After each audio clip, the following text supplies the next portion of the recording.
C'est le mariage réussi entre la tradition ancestrale du désert et les technologies du futur. Masdar, c'est aussi un pari. Le pari pour Abu Dhabi de devenir l'un des leaders du marché de l'énergie renouvelable, tout comme ils ont été l'un des leaders du marché du pétrole. Si la tapisserie évoque pour vous Bayeux, des scènes de chasse et le Moyen-Âge, ce reportage va sans doute vous surprendre. Une exposition rend hommage à cet art que l'on pratique encore au XXIe siècle avec des motifs évidemment contemporains. Ces pièces magnifiques sont fabriquées dans la manufacture des Gobelins. Sylviane Mondet et Stéphane de Perrois déroulent le fil de cette histoire peu connue.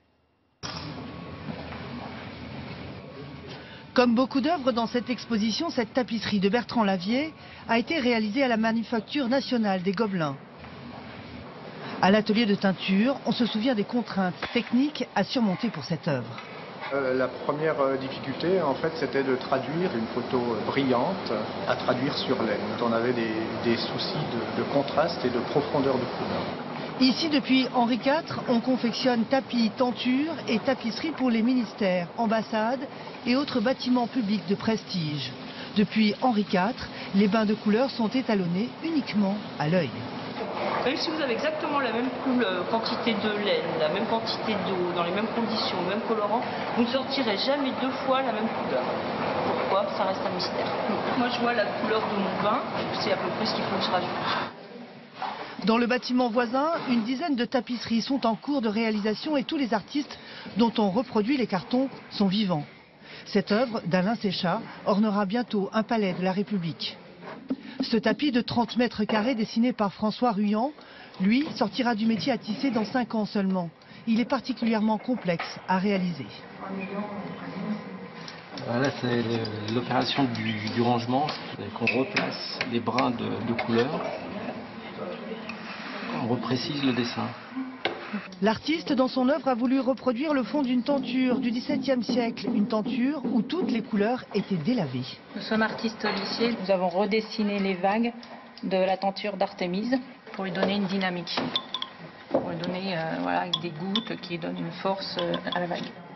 Grâce à ce travail conjoint des lissiers et des artistes, tapis et tapisseries sont encore aujourd'hui des œuvres majeures qui ont toutes leur place dans un musée.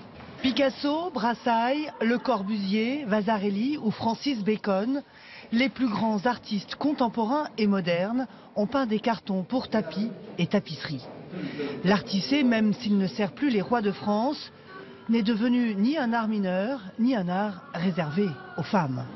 On le voit dans cette exposition, il est même devenu tendance. Ils sont otages depuis 7 mois en Syrie. Les portraits des reporters Didier François, Édouard Elias, Nicolas Hénin et Pierre Torres ont été affichés cet après-midi sur la façade du Conseil régional d'Île-de-France. Une soirée de soutien est organisée en ce moment même à la Maison de la Radio à Paris.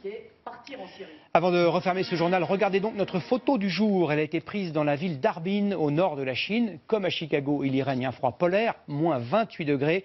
Et comme chaque année, le festival de sculpture sur glace a été inauguré. Il est à l'échelle chinoise, c'est-à-dire gigantesque. Des quartiers entiers ont été construits en glace vive, puis éclairés. On peut même s'y promener en étant bien couvert, bien sûr. C'est la fin de ce journal. Dans un instant, le tirage du loto par l'ami Jean-Pierre Foucault, suivi de la météo d'Evelyne Delia qui reviendra sur cette alerte vague submersion le long de la côte atlantique. Place ensuite à nos chers voisins, à Nicolas Canteloup, puis à votre série Camping Paradis. Demain à 13h, Jean-Pierre Pernaut, je vous retrouve avec grand plaisir demain à 20h. Très bonne soirée. À demain.